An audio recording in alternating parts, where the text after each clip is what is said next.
안녕하세요 여러분. 오늘은 저의 결혼 비용에 대해서 영상을 찍어보려고 이렇게 카메라를 켰습니다. 주변에서 제가 결혼할 때도 그렇고 결혼한 후에도 스드메는 얼마나 들었어? 홀은 얼마였어? 결혼하는데 총 얼마가 있어야 결혼이 가능한 거야? 라는 등등의 질문을 자주 받았었어요. 그래서 제가 정리해 놓은 내용을 토대로 그리고 제가 실제로 사용한 비용에 대해서 낱낱이 공개를 해드리도록 하겠습니다. 저는 스드메를 무료로 공짜로 진행을 했고요. 또 본식이 끝난 후에는 100만 원 이상의 현금까지 수령을 할 수 있었고요. 그럼 같이 가보실까요? 고고! 가장 먼저 스드메 비용부터 알아볼게요.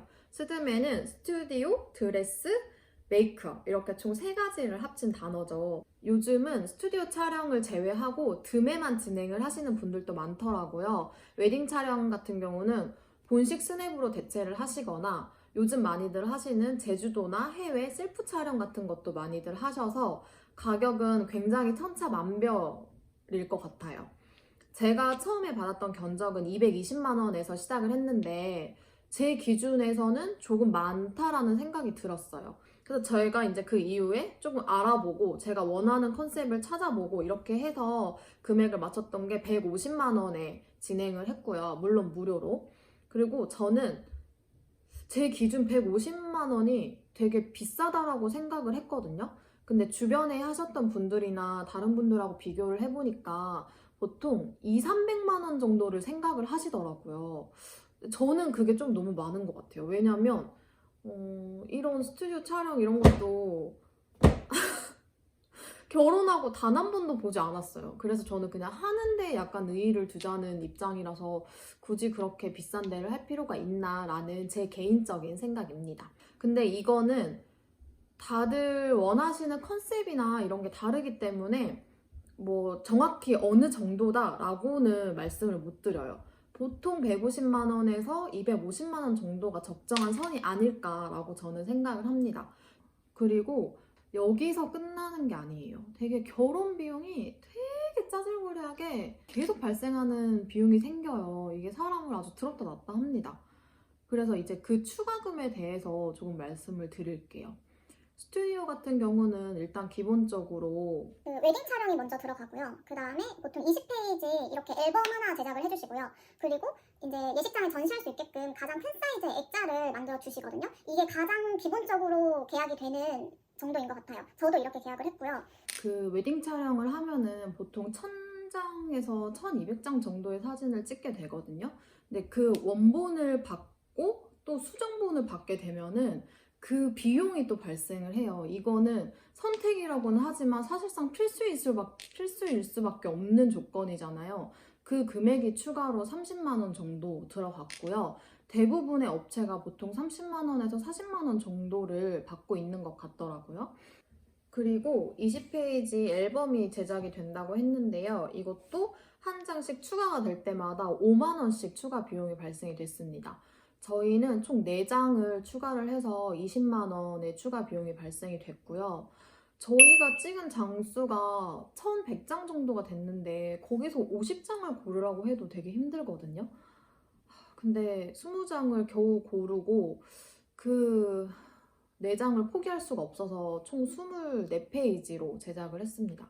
근데 안 하셔도 될 것 같아요. 결혼하고 한 번도 안 봤습니다. 그래서 굳이 할 필요가 있었나. 그냥 포토샵을 해서 이게 그냥 사진으로만, 핸드폰 사진으로만 보관을 해도 나쁘지 않겠다라는 생각이 조금 있습니다. 그리고 드레스 샵의 계약 기본 사항은 웨딩 촬영 때 드레스 3벌을 빌려주고요. 그리고 본식 때 드레스 1벌을 빌려주는 기본 계약 사항입니다. 여기서 샵을 고를 때 드레스 투어라고 하죠. 그때 피팅비가 발생이 돼요. 피팅비라고 하면 이제 한마디로 제 드레스를 입혀주시니까 그거에 대한 수고비를 지불을 해라. 약간 이런 개념인데 제가 갔던 곳은 다 3만 원씩이었어요. 그래서 저는 총 3군데를 돌아다녔기 때문에 총 9만 원의 비용이 나갔고요. 그리고 헬퍼 이모님 비용이라고 해서 촬영 때 제 드레스를 입혀주시고 이제 그 챙겨주실 분이 필요하고 본식 때도 제 드레스를 잡아주실 분이 필요하잖아요. 그 헬퍼 이모님들에 대한 비용을 또 저희 쪽에서 지불을 해야 돼요. 그 비용은 15만 원에서 20만 원 정도 발생이 되는데 저는 촬영 때 오셨던 이모님이 너무 잘해주셔가지고 이 이모님으로 지정을 했어요. 본식 때도. 근데 지정을 하게 되면은 지정 비용이 5만 원이 추가가 됐었고 저는 이모님이 너무 잘해주셔서 본식 때는 추가로 5만 원을 더 드렸어요. 그래서 촬영 때는 15만 원이 나갔고요. 그다음 본식 때는 25만 원이 나갔어요. 그래서 총 헬퍼 비용은 40만 원이 나간 거죠. 드레스 샵에서의 추가금은 블랙라벨이라고 해서 본식 드레스를 입을 때 추가금이 붙는 드레스가 있어요. 그 블랙라벨 드레스라고 하면은 그 샵만의 뭐 특별한 디자인이거나 아니면 소재나 이런 부분이 더 조금 좋거나 그런 드레스를 블랙라벨 드레스라고 하는데 저는 블랙라벨 드레스를 20만 원 추가금을 내고 입었습니다. 사실 제가 입었던 드레스는 그냥 실크로 아무것도 없는 민무늬 드레스라서 오히려 그 20만 원을 주는 게 더 아깝더라고요. 뭐 비즈나 이런 거라도 좀 달려 있으면은 그럴 텐데 그래서 고민을 엄청 하다가 도저히 다른 드레스는 눈에 들어오지 않아서 결국엔 20만 원 추가금을 내고 그 본식 드레스에서 블랙라벨 드레스를 입었습니다. 그리고 헤어 메이크업 샵에서의 추가금은 본식 때 하다 보면은 머리에 볼륨을 살려주거나 할 때 이제 숱이 별로 없는 경우 헤어 피스를 꼽는 경우가 생겨요. 저는 머리카락이 되게 얇고 숱이 그렇게 많지 않은 편이라서 그 볼륨을 주기 위해서 헤어 피스를 2개 정도 꽂았던 것 같은데 정확히는 기억 안 나지만 금액은 한 5만 원 정도밖에 안 했던 것 같아요. 일단 예시콜은 성수기와 비성수기의 차이가 굉장히 조금 많이 있어요. 저희는 가장 성수기였던 5월 달에 결혼을 했거든요. 그래서 식장을 9개월 전에 알아봤는데도 원하는 시간대에 하진 못했어요. 갔던 곳도 딱 한 자리가 남아있는 상황에서 시간 선택 권한도 없었고 그냥 바로 계약을 할 수밖에 없는 상황이었답니다. 그래서 시간적 여유가 되시는 분들은 예식콜은 조금 빨리 진행을 하시는 게 원하는 홀에 원하는 시간에 진행을 하실 수 있을 것 같아요. 예식장은 보통 대관료랑 그 다음에 식대 그리고 추가 선택사항 등에 따라서 가격 형성이 이루어지는데요. 제가 알아봤던 서울 지역은 보통 500만 원에서 600만 원 정도로 대관료가 형성이 되어 있었어요. 근데 이 금액을 다 내는 건 아니었고 보통 30%에서 50% 정도까지 할인을 해주시는 것 같아요. 그리고 이제 피크타임에 하느냐 아니면 조금 늦은 시간에 하느냐에 따라서도 다르고 보증 인원에 따라서도 다르기 때문에 이 부분은 정확한 안내가 조금 힘들 것 같아요. 저는 예식장 측에서 오픈을 하지 말아달라고 하셔서 정확한 금액을 오픈을 해드릴 수는 없고요. 300만 원 초반대에 진행을 했었습니다. 그리고 이외에 당일 계약 혜택을 받아서 그 행진할 때 이렇게 꽃 뿌려주는 거 갑자기 생각이 안 나네. 그거 서비스 받았었고 그 다음에 포토테이블 세팅하는 거 그것도 무료로 서비스 받았었고요. 그 다음에 3중 뭐 이렇게 해주는 거 그것도 받았었고 이런 거는 거의 대부분 서비스로 많이들 넣어주시는 것 같아요. 그리고 식대는 당연히 보증 인원에 대해서 계산을 하기 때문에 금액이 이제 몇 천만 원 단위로 나오는데 그 금액은 축의금으로 퉁칠 수 있는 부분이라서 저희가 웨딩홀에서 추가금이 발생됐던 내역은 이제 혼주 메이크업을 웨딩홀에서 받았어요. 다음은 예복하고 예물인데요. 저는 일단 프로포즈를 받았을 때 이 그 다이아 반지는 받았었어요. 그래서 다이아 반지는 별도로 맞추지 않았고 저랑 남편 웨딩 링만 맞췄거든요. 사실 백화점 브랜드부터 시작을 해서 뭐 명품부터 청담동 샵까지 다 돌아다닌 다음에 견적을 냈는데 어차피 매일 차고 다닐 거고 그냥 기스 나는 거 똑같고 해서 저희는 그냥 종로 가서 저희가 마음에 드는 디자인으로 골랐어요. 남편은 결혼 반지로 단품 하나 샀고요. 저는 단품 하나에 가드링까지 포함해서 총 금액은 100만 원 들었습니다. 예복은 청담동 샵에서 이태리 원단으로 제작을 했어요. 총 금액은 115만 원이었고요.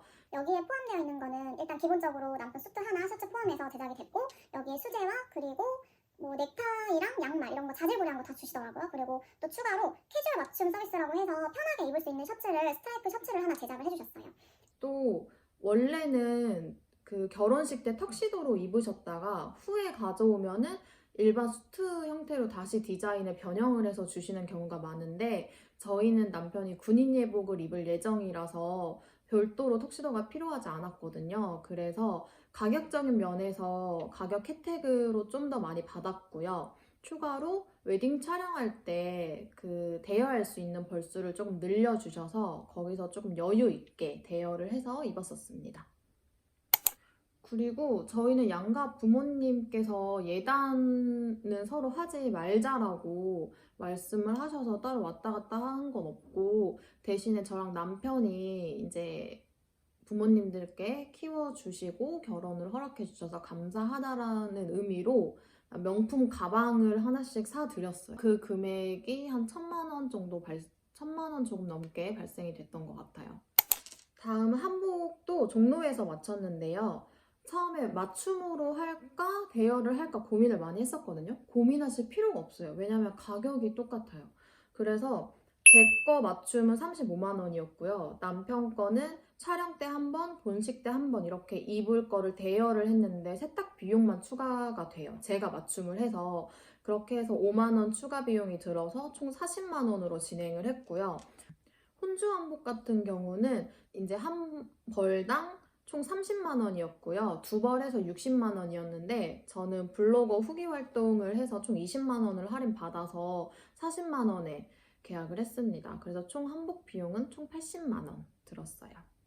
본식 스냅은 1인 2캠이었고요. 대신에 수석실장님을 따로 지정을 해서 진행을 하게 됐어요. 지정비까지 합쳐서는 75만 원이었고, 여기에 소개처럼 짝꿍 이벤트라고 해서 다른 분과 함께 묶으면 5만 원 할인을 해주는 게 있었어요. 그래서 그 할인 혜택을 받았고, 또 본식 후에 후기 작성 이벤트가 있었거든요. 그래서 캐시백을 또 5만 원, 그래서 총 10만 원을 할인을 받았어요.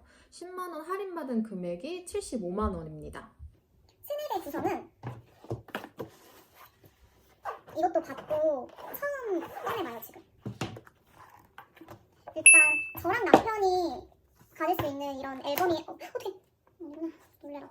저랑 남편이 가질 수 있는 이런 앨범이 일단 하나 오고요. 그리고 그 다음은 양가 부모님한테 드릴 수 있는 기본적으로 들어가 있는 그런 앨범이 총 2개가 옵니다.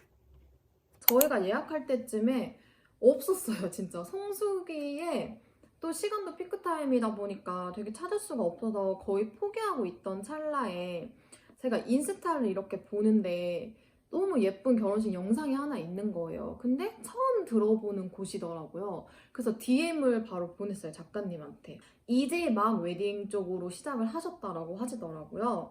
그래서 그분은 DM으로 연락을 해서 1인 2캠, 거기는 선택권이 없었죠. 1인 2캠으로 총 50만 원 들었고요. 메이크업샵 촬영은 서비스로 해주셨고, 대신에 제가 이거를 블로그에 후기를 남겨드리는 걸로 서로 이렇게 좋게 했습니다.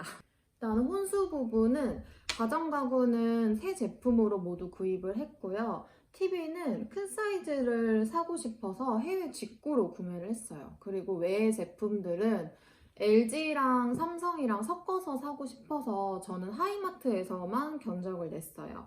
제가 받았던 견적도 여기 옆쪽에 띄워드릴게요.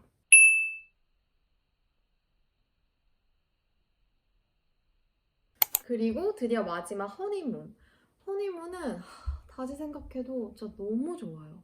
허니문 가고 싶어서 결혼을 또 하고 싶을 정도로. 저희가 갔었던 허니문 여행지는 뉴욕 2박 그리고 칸쿤 5박 이렇게 다녀왔었어요. 총 1인 320만 원이었고요. 총 금액은 640만 원. 근데 여기서 제외된 금액이 뭐냐? 뉴욕 숙소랑 뉴욕에서 사용했던 비용은 일체 다 제외되어 있는 비용입니다. 이거는 이제 비행기 값이랑 칸쿤의 숙소 값만 포함된 거라고 보시면 되세요. 칸쿤은 올인크루시브라고 해가지고 그 호텔 안에서 모든 걸 할 수 있게끔 다 되어 있거든요. 그래서 가격이 당연히 비쌀 수밖에 없지만 그만큼 되게 최상의 대우를 받고 정말 좋은 곳에서 편히 쉬고 올 수 있어서 이거는 아직까지도 저랑 남편이랑 후회하지 않아요. 그래서 뉴욕 2박 숙소랑 뉴욕에서 사용했던 금액은 숙소 비용이 일단 좀 호텔 비용이 많이 나가서 한 250 정도는 나갔던 것 같아요. 그리고 다들 그러시잖아요. 신혼여행에서는 돈 아끼는 거 아니다. 이때 써봐야 된다. 그거를 저희는 너무 잘 실천하고 왔어요. 다시 생각해도 신혼여행지를 여기로 골랐던 게 너무 잘했던 결정이었던 것 같고, 다시 가라고 해도 똑같은 코스를 정해서 갈 정도로 너무너무 만족한 허니문이었습니다. 드디어 제가 스드메를 무료로 진행할 수 있었고, 다른 부분도 더욱더 저렴한 가격에 진행할 수 있었던 그 꿀팁을 지금 소개해 드리겠습니다. 제가 진행했던 곳은 다이렉트 결혼준비라는 네이버 카페이고요. 여기는 비동행 서비스라고 해서 같이 가지만 않을 뿐이지 상담부터 부터 시작해서 스케줄 조정, 그리고 뭐 사전 안내, 그리고 나머지 뭐 후기 관리, 피드백까지 모두 다 처리를 해주시는 플래너님들이 1대1로 배정이 되는 시스템이에요. 그래서 성격에 맞으시는 분들은 오히려 굉장히 잘 맞으실 수도 있고요. 아니, 나는 동행해서 같이 의견을 공유해주는 게 좋은데? 라고 하시는 분들은 여기가 굉장히 안 맞으실 수도 있어요. 또 여기가 가장 좋았던 게 포인트 제도예요. 바로 이 포인트 제도 때문에 제가 스드메를 공짜로 할 수 있었는데요.